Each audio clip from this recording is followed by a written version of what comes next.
जय हिंद साथियों। नाव और धारा का पहला पार्ट तो आपने देखा ही होगा। अब पार्ट 2 में बात करेंगे उन सवालों की जहां चाल, दूरी और समय तीनों खेल बदल देते हैं। चलिए शुरू करते हैं बिना किसी कंफ्यूजन के। पहला क्वेश्चन से, एक आदमी शांत जल में 10 किलोमीटर प्रति घंटे की चाल से नाव खेता है जो निश्चित बिंदु के विपरीत जाता है तथा धारा की दिशा में वापस आता है। यदि धारा की चाल 4 किलोमीटर प्रति घंटा है तो कुल दूरी की औसत चाल क्या होगी?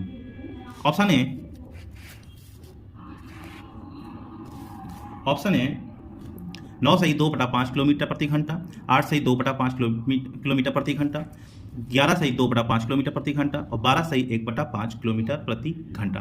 तो साथियों इसको हम लगाएंगे, लिखेंगे धारा की विपरीत चाल। लिखेंगे हम धारा की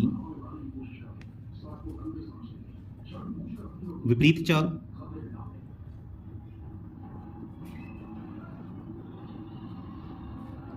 उसके बाद गुणे धारा के साथ चाल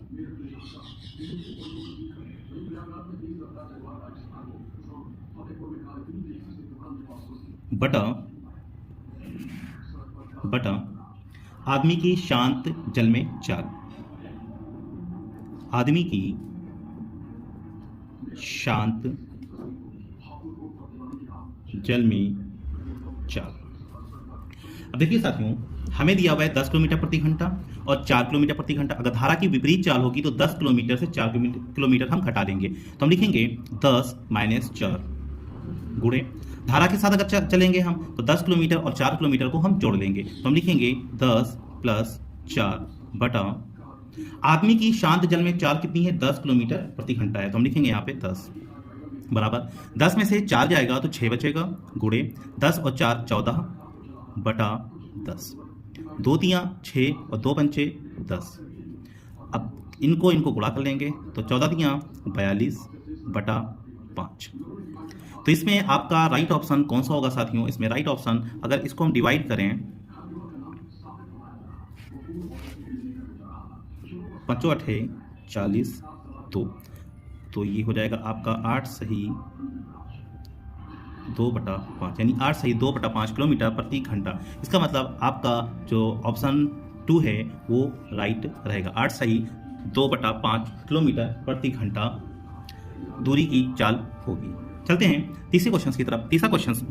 चलते हैं दूसरे क्वेश्चन की तरफ। दूसरा क्वेश्चन से आपका, एक नाव शांत जल में 13 किलोमीटर प्रति घंटे की चाल से चलती है। यदि धारा की चाल 4 किलोमीटर प्रति घंटा है तो धारा की दिशा में नाव को 68 किलोमीटर जाने में कितना समय लगेगा? अब देखिए, जब धारा के साथ अगर चल रहा है दोस्तों, धारा के साथ अगर चल रहा है तो हम लिखेंगे यहाँ पे, लिखेंगे धारा के साथ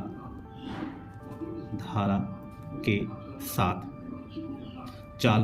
तो 13 किलोमीटर है और 4 किलोमीटर, तो इन दोनों को हम जोड़ देंगे। 13 + 4 बराबर ये हो जाएगा 17 किलोमीटर प्रति घंटा। अब हमें समय कितना लगेगा? तो समय बराबर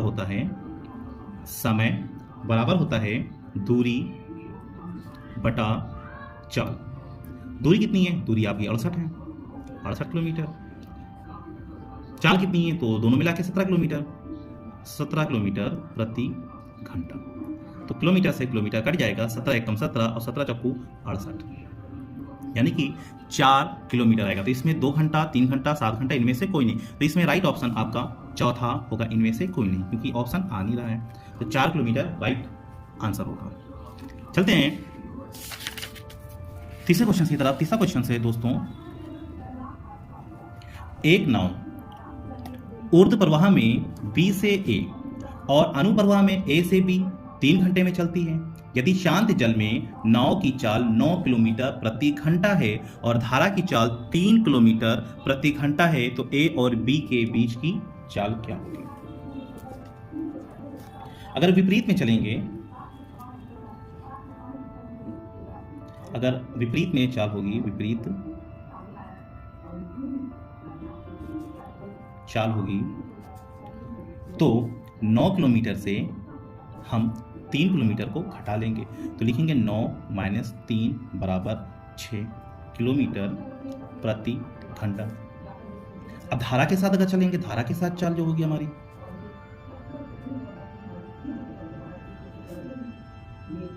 तो धारा और चाल एक साथ चल रही है, तो 9 और 3 को हम जोड़ देंगे, तो 9 और 3 12 किलोमीटर प्रति घंटा। अब टाइम बराबर क्या होता है दोस्तों, समय बराबर क्या होता है, समय बराबर होता है दूरी बटा चाल। तो दूरी तो हमें पता नहीं है, तो दूरी को हम d मान लेते हैं, d लिख लेंगे। चाल हमारे पास कितनी है, तो चाल हमारे पास 2 है, एक 6 और एक 12, तो हम लिख लेंगे d बटा 6 प्लस d बटा 12। अब टोटल समय कितना लग रहा है, टोटल समय 3 घंटा लग रहा है, तो हम लिखेंगे बराबर 3 घंटा। अब देखिए यहाँ पे 6 और 12 है, तो 6 को अगर 12 के बराबर करने के लिए हमें क्या करना होगा, इसको 2 से गुणा कर देंगे हम।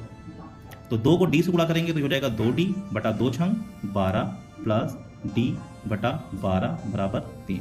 ये बराबर हो गया साथियों, 2 और 1 3d बराबर ये 12, इनसे डिवाइड करें 3 की तरफ आएगा तो करेगा मल्टीप्लाई। अभी इस 3 से ये 3 कट गया, यानी कि ये साथियों d बराबर क्या आएगा, d बराबर हमारा आएगा 3 किलोमीटर, सॉरी 12 किलोमीटर।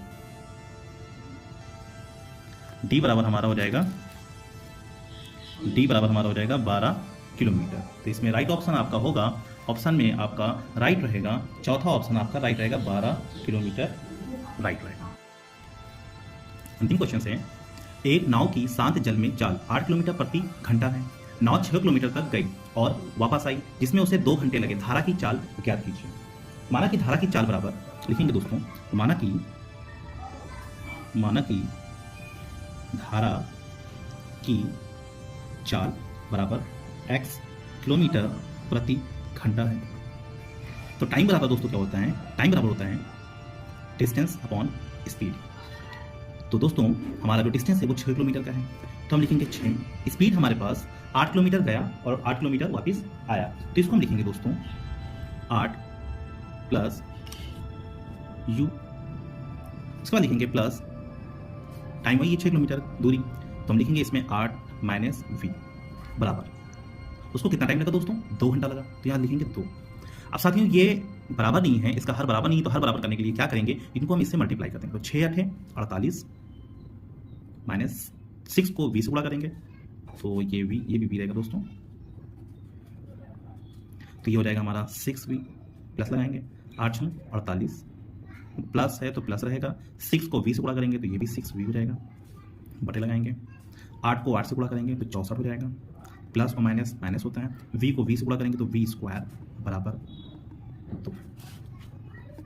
अब इसके बाद साथियों ये माइनस में ये प्लस में, तो ये आपका कट जाएगा। 48 और 48 कितना होता है, 96 होता है, तो लिखेंगे 96 बटा 64 माइनस v स्क्वायर बराबर 2। अब 64 माइनस v स्क्वायर 96 से डिवाइड कर रहा है, इनकी तरफ जाएगा तो करेगा मल्टीप्लाई, यानी कि 2 इंटू 64 माइनस v स्क्वायर 96। अब साथियों ये 2 इनसे मल्टीप्लाई कर, इनकी तरफ आएगा तो 96 से करेगा डिवाइड, यानी 2 1 कम 2 और 2 चौको 8 और 2 8 16 बराबर आपका हो जाएगा 64 माइनस v स्क्वायर। ये माइनस में तो इधर आएगा तो ये हो जाएगा प्लस, लिखेंगे 64, ये दोस्तों प्लस में इधर जाएगा तो हो जाएगा माइनस। अब साथियों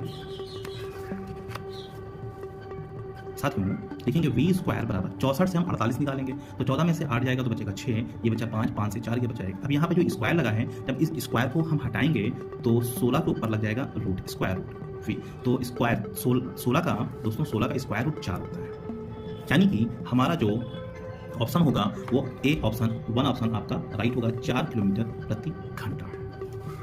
यानी कि धारा की चाल कितनी थी, तो धारा की चाल दोस्तों हमारी थी 4 किलोमीटर प्रति घंटा।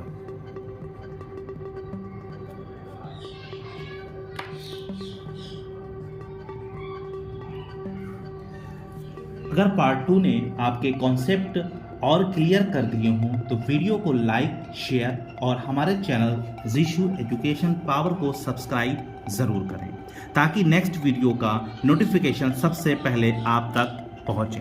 मिलते हैं नेक्स्ट वीडियो में, तब तक के लिए धन्यवाद।